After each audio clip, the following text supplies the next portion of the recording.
సింహాచలం దేవస్థానంలో అర్చకులు ఈవోకు మధ్య వివాదం ముదురుతోంది. 3 రోజుల కిందట రథోత్సవం సందర్భంగా తనకు సరైన మర్యాద చేయలేదంటూ ఈవో ఏకంగా ఆలయ ప్రధాన అర్చకుడినే స్వామివారి కళ్యాణానికి దూరంగా ఉంచారు. దీనిపై అర్చక వర్గాలు తీవ్రంగా మండిపడుతున్నాయి. సింహాద్రి అప్పన్న కళ్యాణం సందర్భంగా ఈవోకు అర్చకులకు మధ్య తలెత్తిన వివాదం చీనికి గాలివానగా మారుతోంది.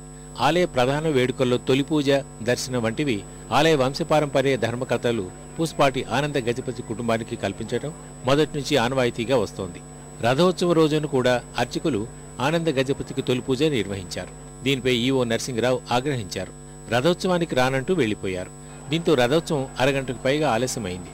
తనకు అవమానం జరిగిందని భావించిన ఈవో ప్రధాన అర్చకుడు సీతారామాచార్యులను కళ్యాణోత్సవం చేయొద్దంటూ ఆదేశించారు. దీంతో ప్రధాన అర్చకుడు లేకుండానే అప్పన్న కళ్యాణం జరిగింది. ఈ ఘటనపై అర్చకులు తీవ్రంగా మండిపడుతున్నారు. దాదాపు 40 ఏళ్లుగా స్వామివారి కళ్యాణాన్ని జరిపిస్తున్న సీతారామాచార్యుల్ని దూరంగా ఉంచడంపై వైదిక వర్గాలు తీవ్ర ఆగ్రహంతో ఉన్నాయి. ఈవో క్షమాపణ చెప్పాలని వారు డిమాండ్ చేస్తున్నారు.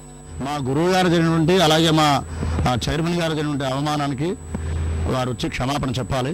అది ప్రధానమైన డిమాండ్. అదైన తర్వాత ఇటువంటి సంప్రదాయాలు మళ్ళా సంప్రదాయాలకి విరుద్ధంగా నడిచేటువంటి ఈ కార్యక్రమాలని పునరావృతం కాకుండా చూడాలని మేము ప్రార్థిస్తున్నామండి. అదే మాకు కోరిక. సాంప్రదాయాన్ని కాపాడి ఇదివరకు ఎలా ఉందో అలా కాపాడాలి తప్ప ఇవాళ ఆయన ఏదో చెప్పారు అని చేత మా సీతారామాచార్య గారిని పంపించండి, ఆయన కళ్యాణం చేయడానికి వీల్లేదు, నాకు ఆయన కన్నా జూనియర్ అవడం వాడిని చేయమని అంటే చేయకూడదు. నేను చేయగలను, ఇంకోటి చేయగలను, ఇంకోటి చేస్తాడు. అవేళ ఆయన స్వామి కార్యం ఆపకూడదు అనేటువంటి ఉద్యోగం మేము స్వామి కోసం ఉన్నాం కానీ మీ అధికారుల కోసం మేము లేవు. మొదటి నుంచి ఈవో వ్యవహార శైలిపై ఉద్యోగులు ఆగ్రహంతో ఉన్నారు. మరికొన్ని రోజుల్లో స్వామివారి చందనయాత్ర జరగనుండటంతో అర్చకులు దూరం అయితే పరిస్థితి తీవ్రంగా మారే ప్రమాదం ఉంది.